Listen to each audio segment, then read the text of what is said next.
Okay, so you want to own a car wash, a clean piece of land, one long tunnel, a row of spinning brushes, and a line of drivers paying you to remove dirt from something they will immediately drive back onto a dirty road. The machines do most of the work. The customer stays in the car. And if you can convince enough people to join a monthly membership, money arrives whether they wash once, 5 times, or forget they signed up at all. Sounds simple. It is not simple. Because a modern car wash is not really a soap business. It is a subscription company, a piece of commercial real estate, a small industrial plant, and a traffic management experiment, all built on the same narrow parcel of land. And the story of how car washes became one of the most aggressively expanded businesses in America, and how one of the largest chains still ended up in bankruptcy, explains almost everything about the difference between a good recurring revenue business and a debt machine wearing a foam hat. Before you wash a single car, you need a place to put the tunnel. That sounds obvious, but location is not just important in this business. Location is the business. You need a site large enough for the building, the equipment room, water tanks, vacuum stations, employee parking, customer stacking lanes, and enough room for cars to enter, wait, pay, move on to the conveyor, exit, and leave without creating a small traffic incident in front of a grocery store. You also need drivers to see the property early enough to turn into it. A site can sit beside a road carrying thousands of cars every day and still perform badly if the entrance is awkward, the sign is hidden, the median blocks left turns, or drivers only notice the wash after they have already passed it. In other words, you are not buying dirt. You are buying convenient access to dirty cars. Then comes zoning. A car wash needs water, sewer access, electrical capacity, drainage, chemical storage, traffic approval, environmental compliance, and neighbors who do not immediately organize around the sound of industrial vacuums operating all weekend. The building itself is basically a waterproof machine room with a road running through it. Inside are pumps, motors, sensors, arches, blowers, chemical lines, brushes, belts, reclaim systems, point-of-sale equipment, cameras, gates, and a conveyor that has to move thousands of pounds of vehicle through a wet environment all day without damaging the vehicle or stopping the line. Nothing says passive income like owning a tunnel full of moving machinery while a customer insists the wash stole an antenna that was already missing. There are several versions of the car wash business. A self-service wash rents time in a bay. The customer does the labor, feeds the machine, and discovers that the timer moves faster whenever they are trying to rinse soap from a roof. An in-bay automatic wash usually sits at a gas station or small standalone property. The vehicle stays in place while the machine moves around it. A full-service wash adds employees who clean interiors, drive vehicles, and provide detailing. But the model that attracted the most investment is the express exterior tunnel. The driver pays, lines up the tires, shifts into neutral, and lets a conveyor pull the car through a sequence of sprays, soap, brushes, rinses, waxes, and dryers. The entire experience may take only a few minutes. Free vacuums are often waiting outside, which is convenient for customers and also gives them something to do while the next wave of cars moves through the tunnel. The express model is attractive because it is built around throughput. A restaurant can only serve as many people as it has tables, cooks, and time. A car wash tunnel can keep moving vehicles through in a continuous line. Once the building, equipment, and staff are already in place, one more car does not require one more building or a second manager. That is where the economics start to look beautiful. The first layer of revenue is the single wash. Most operators do not sell one wash. They sell a ladder. The cheapest option gives you the basic clean. The next package adds better soap, wheel cleaning, underbody treatment, protectant, wax, tire shine, ceramic coating, or some other product with a name that sounds like it was developed by a defense contractor. The customer is not really comparing chemistry. The customer is comparing labels. Basic sounds cheap, premium sounds responsible, ultimate sounds like the car may emerge with a college degree. The incremental cost of adding another chemical application can be much smaller than the price difference between packages.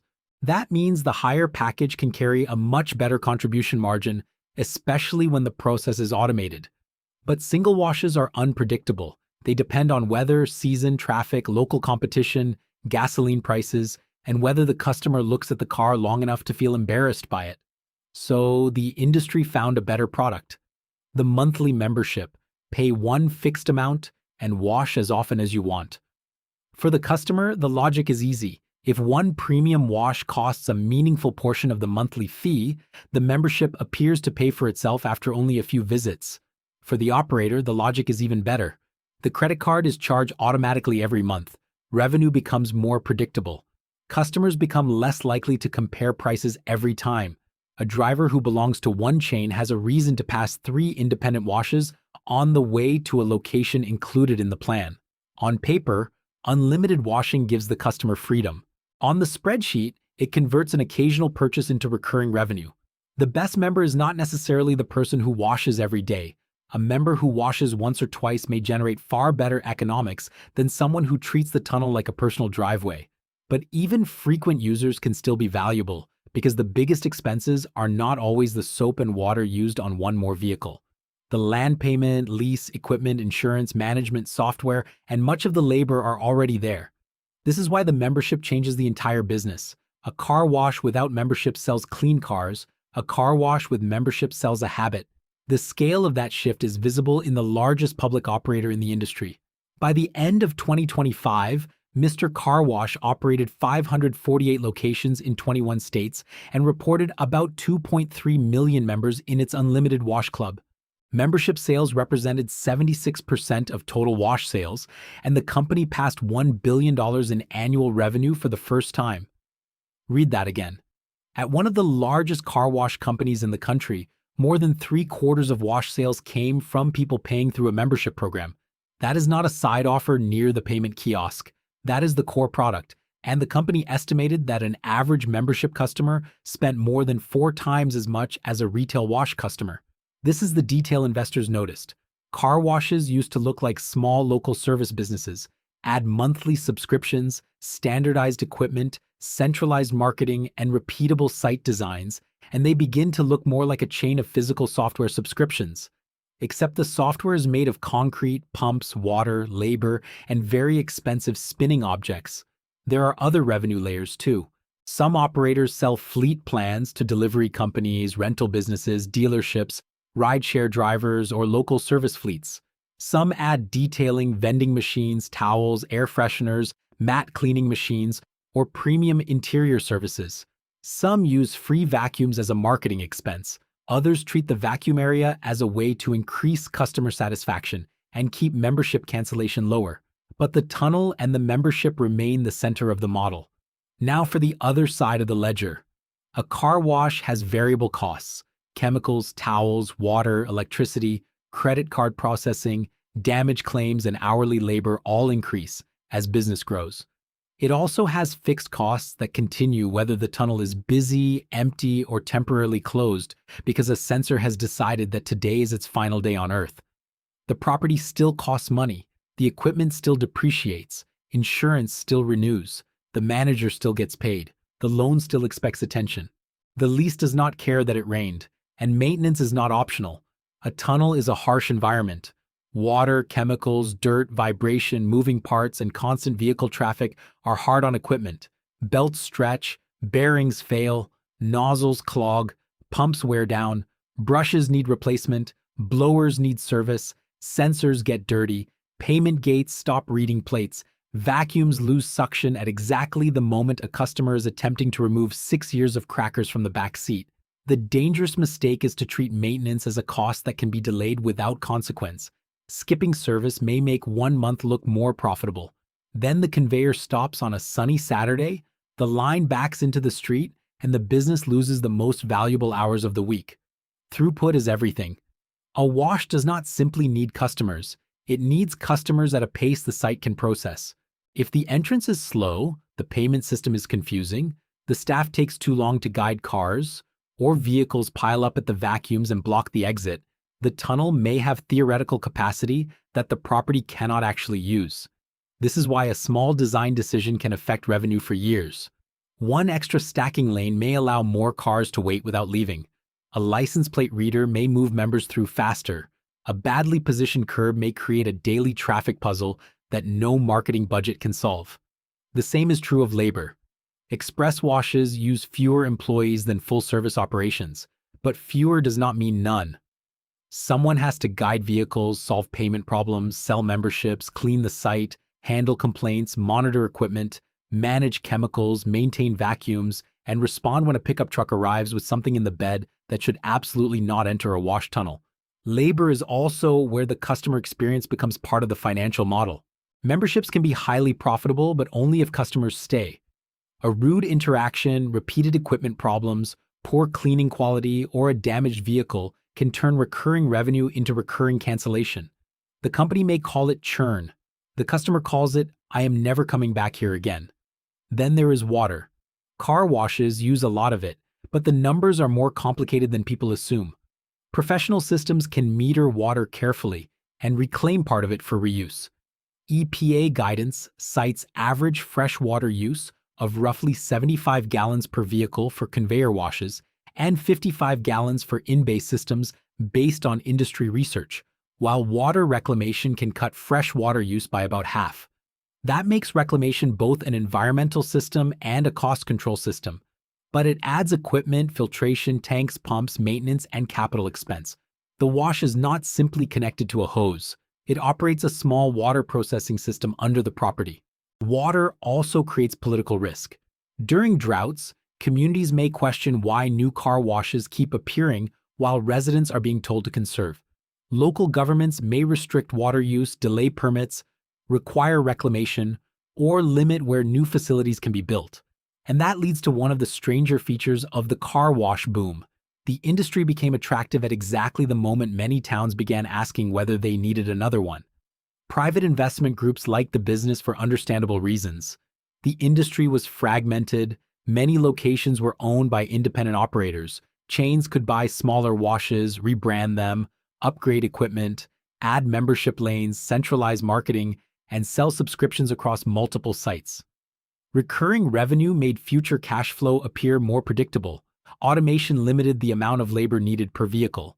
Real estate provided tangible assets. New sites could be built from repeatable designs.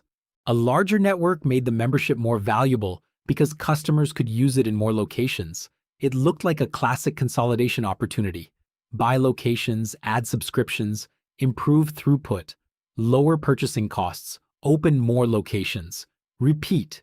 And for successful operators, that formula can produce excellent results. But there is a catch.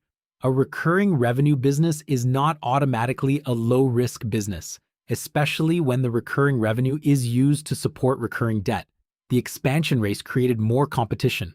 According to court filings reported during the bankruptcy of Zips Car Wash, roughly 900 new car wash sites had opened each year in the United States for 5 straight years. That means a great location can become a crowded market faster than expected.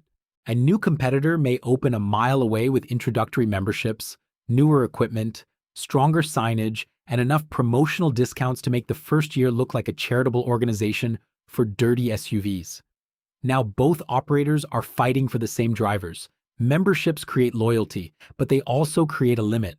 Most households do not need 3 unlimited car wash subscriptions. Once a market becomes saturated, growth stops being about introducing people to professional car washing. It becomes a fight to steal members from the tunnel down the road. That is expensive. Operators spend more on discounts and advertising. New sites take longer to mature. Existing locations may lose traffic. Membership churn rises. Pricing becomes harder.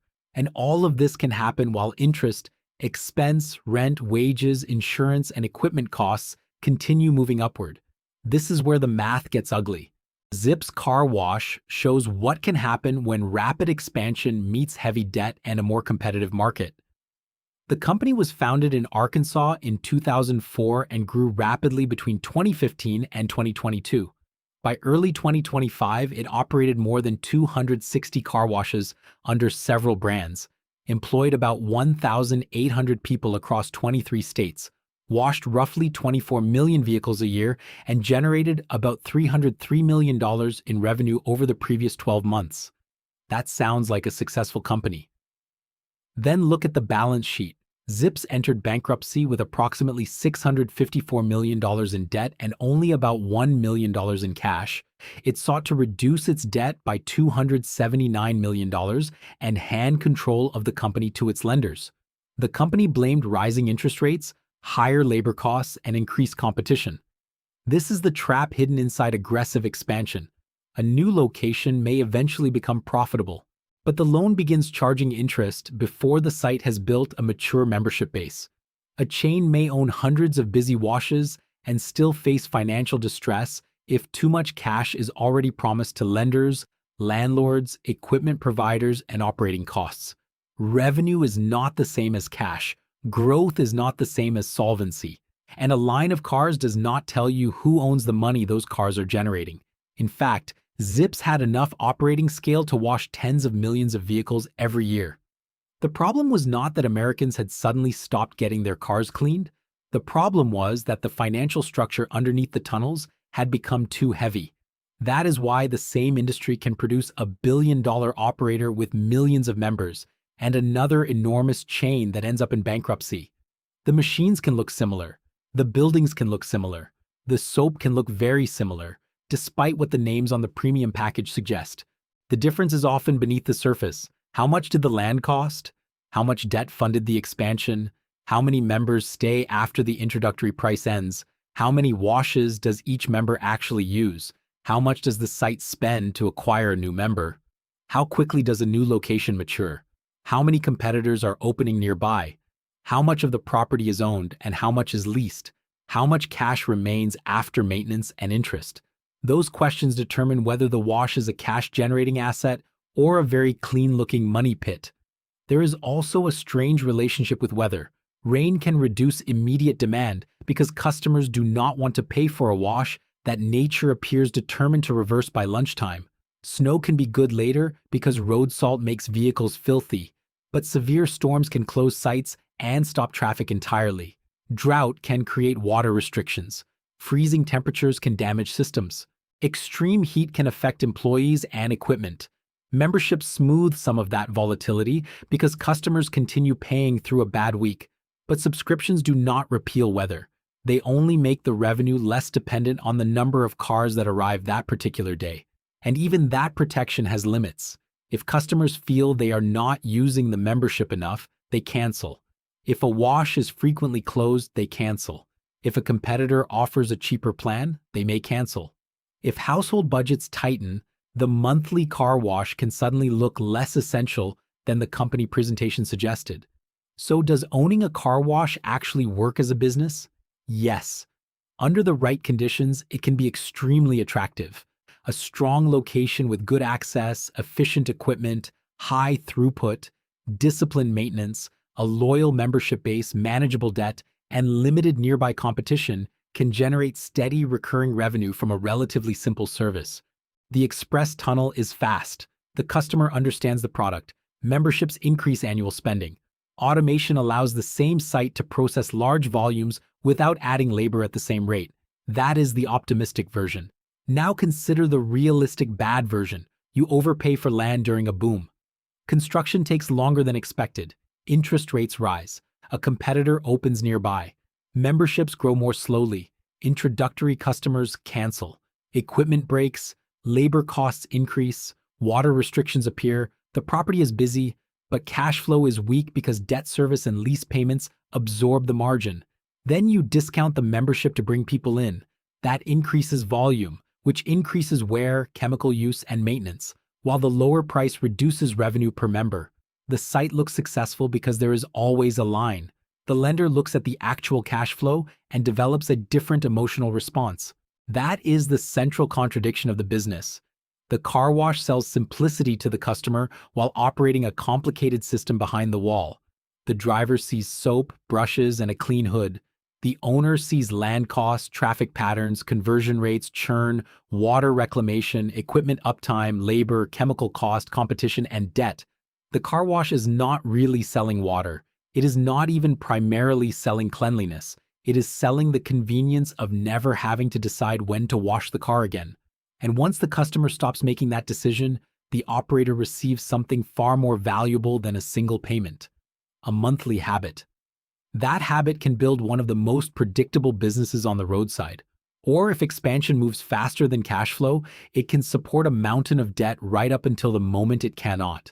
The tunnel may clean every car that enters it. It cannot clean the balance sheet.